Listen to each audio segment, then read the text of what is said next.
in mechanical engineering in December 2019. So it's been about 4 or 5 months.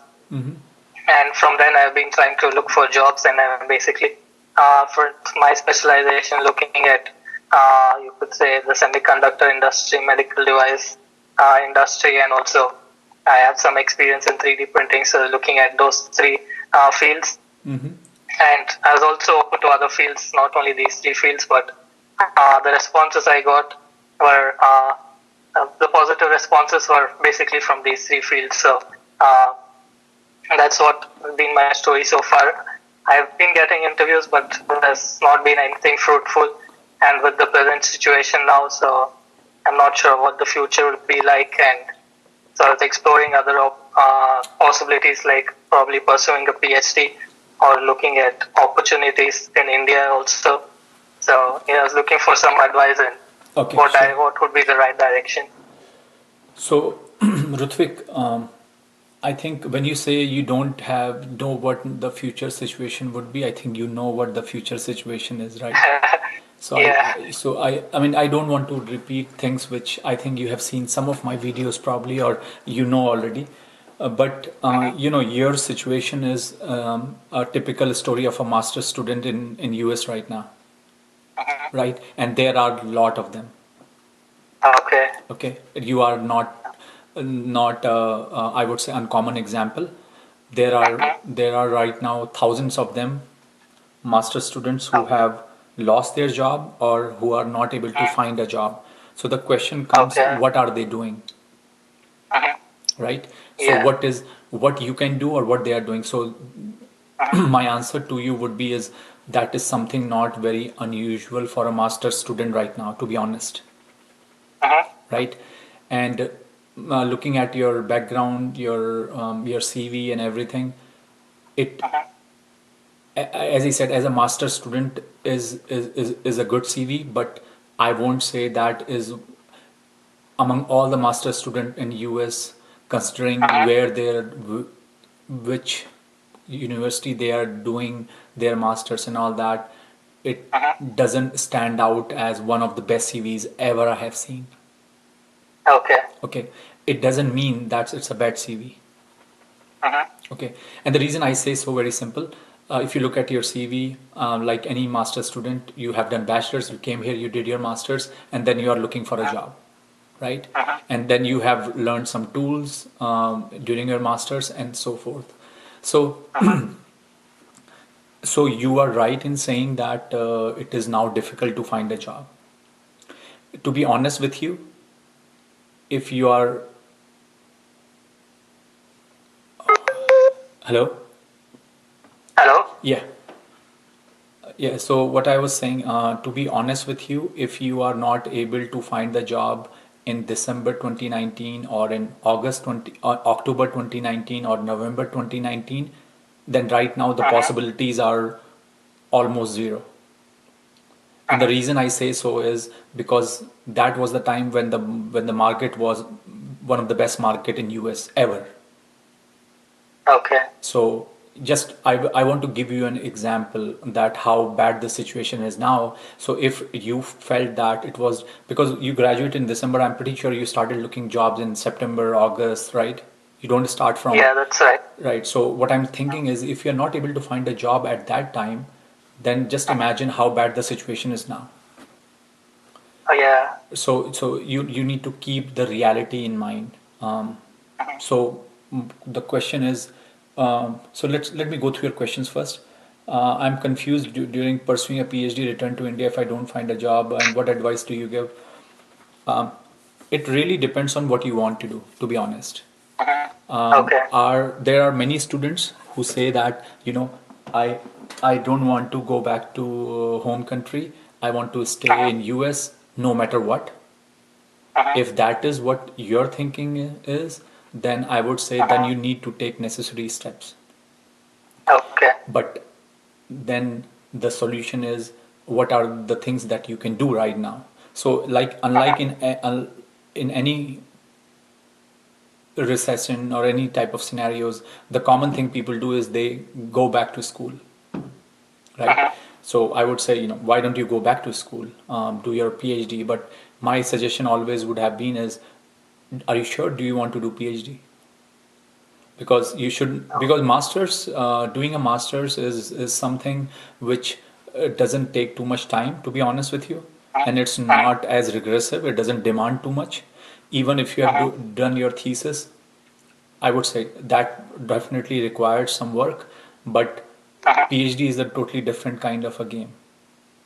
Okay. So you need to understand, if you are, first of all, are you going to commit yourself for another 4 or 5 year of a time where you really don't want to do, but you have to do it because of the situation.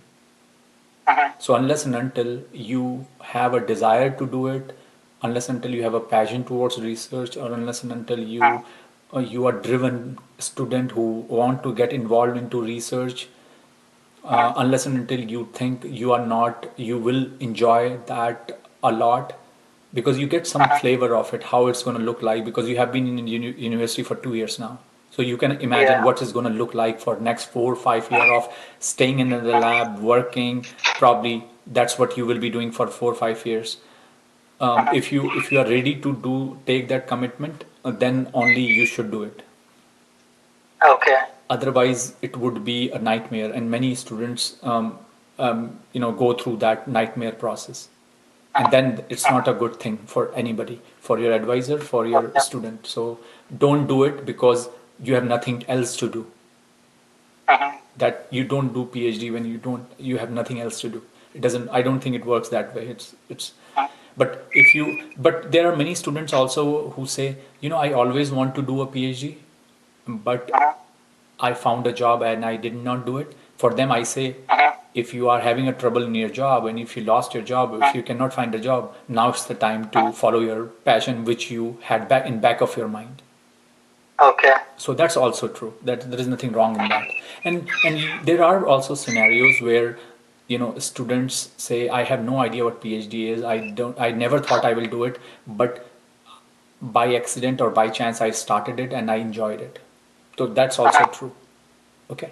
Okay. So that is one goal. One way to stay in this country right now is to go back to school and join another education to your CV. Okay. If Okay. pursuing a PhD, should I change my specialization to have a greater chances of job? I will be this much age. If I take 4 years to finish, want to know the job situation. Okay. So, and I don't want to stuck in a similar situation after PhD. Okay, so there is, I would say that there is an answer to this question, to be honest. Okay. That what will happen, nobody knows what will happen. But what I can tell you for sure is, because this COVID thing came very surprisingly, to be honest with you, for everybody, right? So nobody was prepared, nobody was ready to do for that. No business was ready to do that. No country was ready for that. But let's say the common thing that happens in any country is the recession scenario or a depression, right? So like that happened in 2008, that housing market. If you look back 10 years back, that happened in 2000 when the dot-com business bubble burst. So those things Okay. are more predictable. Those are the things where countries are more or less ready. So I can tell you about the usual scenarios, what happens. And so usually what happens if the recession hits like a housing market or the dot-com bubble, after 2 years or so, the market gets better. It takes time.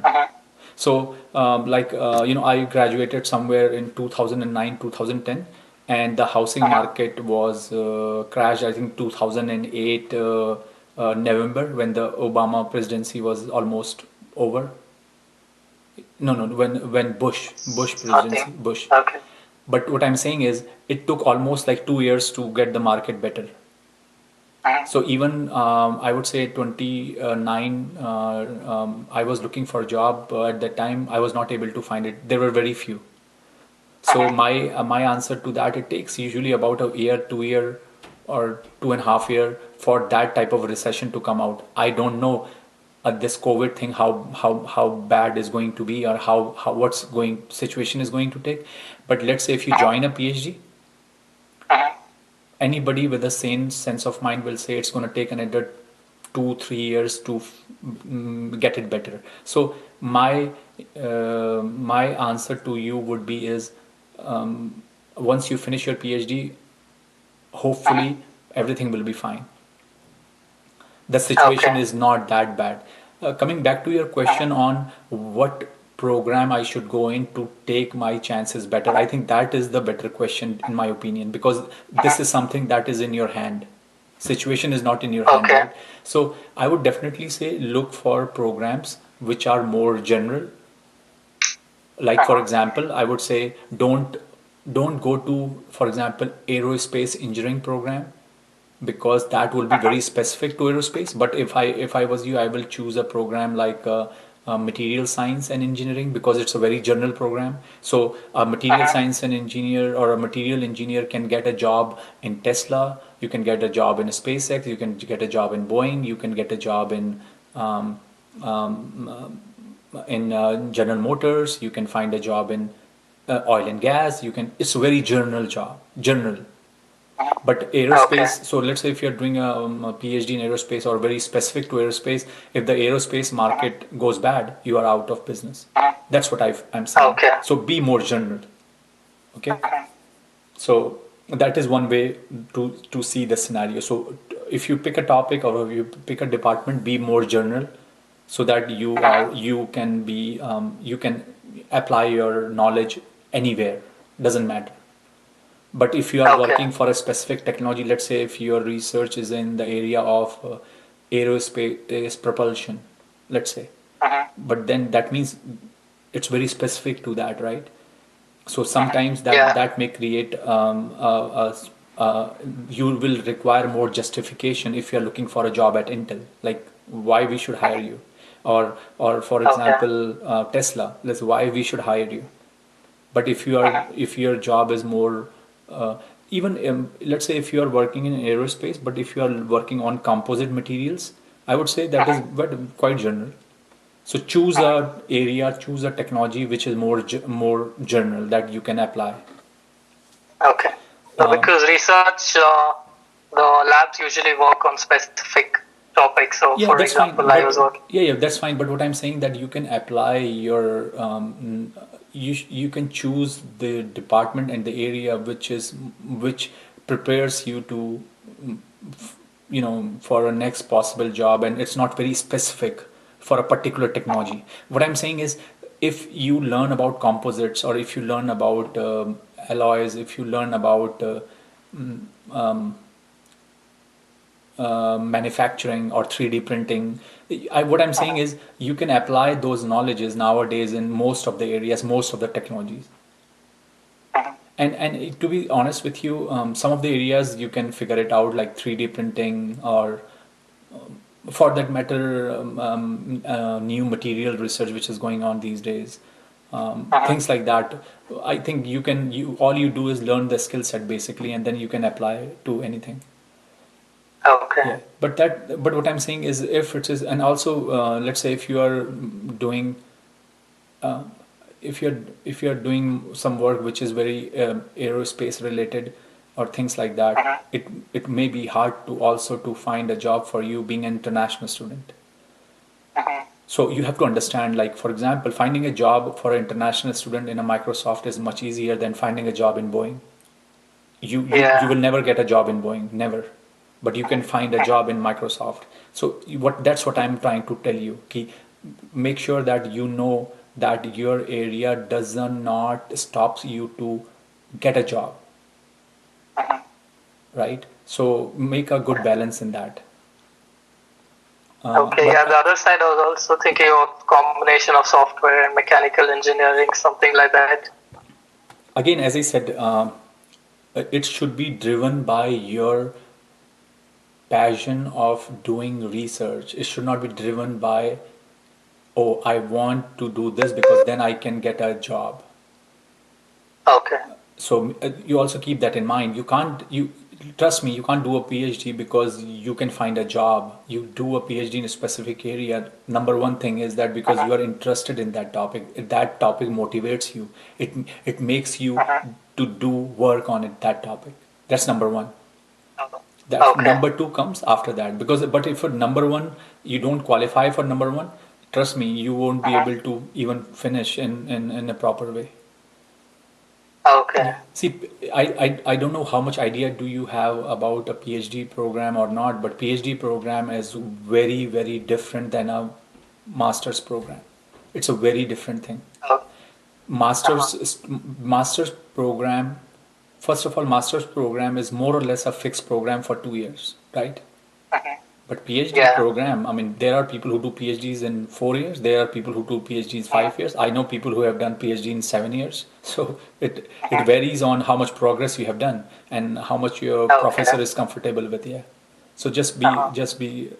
So if you say that it's the one question that you can ask, like, how can I finish early? The only Uh-huh. way I think you can finish a PhD program early if you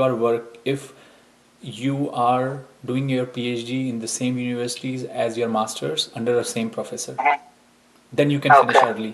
But if you, let's say, you move out completely to a new Uh-huh. university, new area, Uh-huh. whatever, of course it's going to take you more time because you're going to start from scratch. Okay.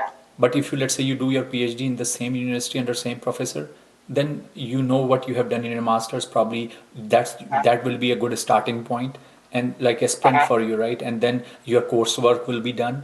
But if you go to another university, sometimes they don't transfer credits. So what you're gonna do? You end Uh-huh. up taking courses. So half of the time you waste in taking courses, another half then you have to once you finish your courses in 2 years or something, then you start your Uh-huh. PhD. But if you are doing your PhD from the same university, most of the time all the courses will be transferred. So all you need to do is Uh-huh. take another few courses and you're done in 1 year or 6 months, and then you focus on your research. Okay. So that's the only way Yeah. you can finish it quickly. Yeah, so my situation, so my professor after my master's had given me an offer to pursue a PhD, Uh-huh. but then he moved to a different university, and maybe I can still get in touch with him and see if there are openings. But yeah, I wanted to make sure if that would be the right direction to go, and finding a job after masters in that specialization has been difficult. So I don't know if I should go deeper into that specialization. So. Yeah, as you said, it is important. I'm not saying it's not. So if you are like sometimes people do like let me give an example. Let people do PhD in experimental physics. Uh-huh. It's a very very specific area, Uh-huh. and and then you have to look for jobs at national labs, at defense labs, and things like that. And then it can become very challenging, to be honest. But if you are Okay. working in a very general area of material science engineering, you can find job even at Microsoft, Facebook, or Uh-huh.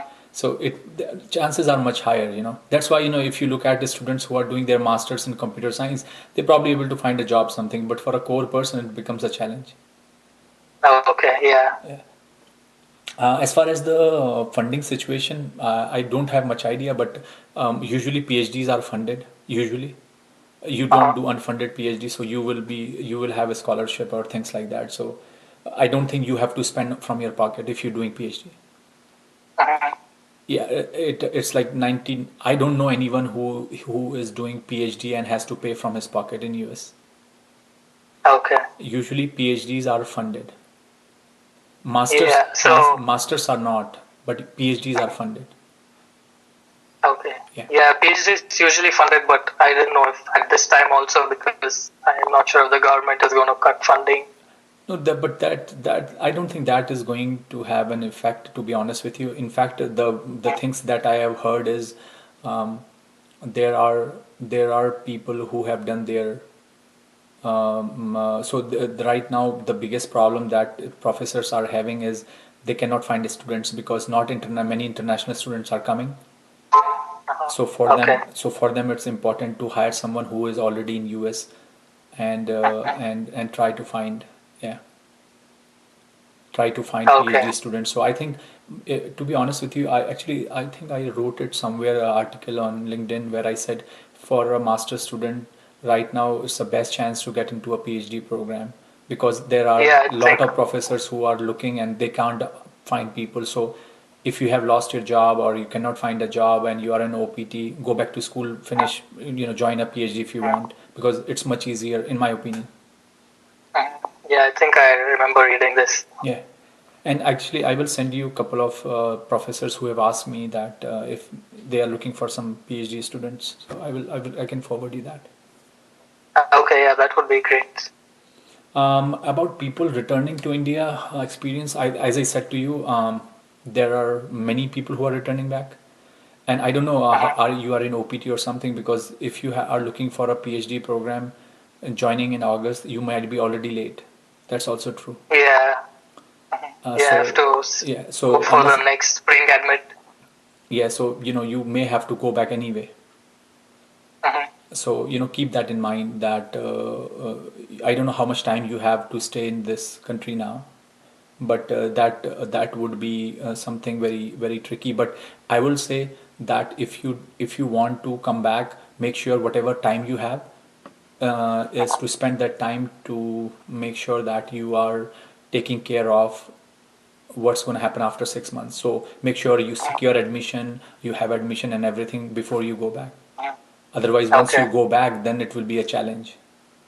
Mhm. And it can also happen, like many professors, they can expedite applications. So let's say Okay. if you have a GRE or something, they may expedite it. So that can be a Mhm. possibility too. But if you are in Okay. the same university, it's easier for you to just join PhD in the same university because it doesn't take too much time.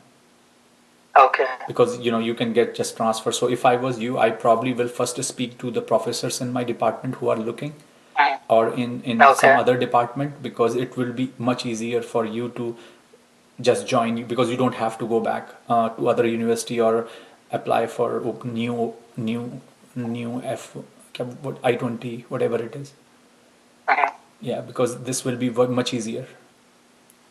Okay. As far as going back to India, I'm not sure that anybody who go back would have uh, any good chance to find a job, to be honest, because right now Mhm.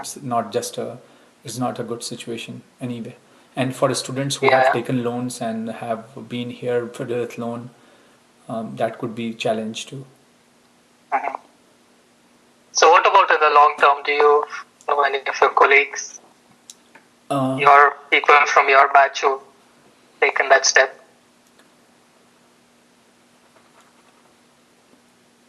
as I said to you, the reasons why I explained you all these things has a lot to do with COVID also. Yeah. And none of us has seen situation like that, to be honest, right? Uh-huh. This is a very tricky situation for not only for you but for us and for many other people who are working also, because they cannot find a job also, and many people are Uh-huh. being laid off right now who are on visas. Uh-huh. So I would say that just imagine a 50-year-old or who has a family and lost his job as on visa has to go back now.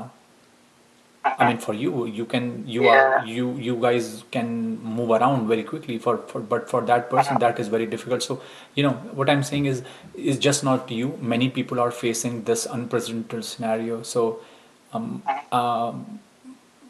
nobody was prepared for that. And Uh-huh. many people who went back because yeah, they cannot find a job. But to be honest with you, I don't know.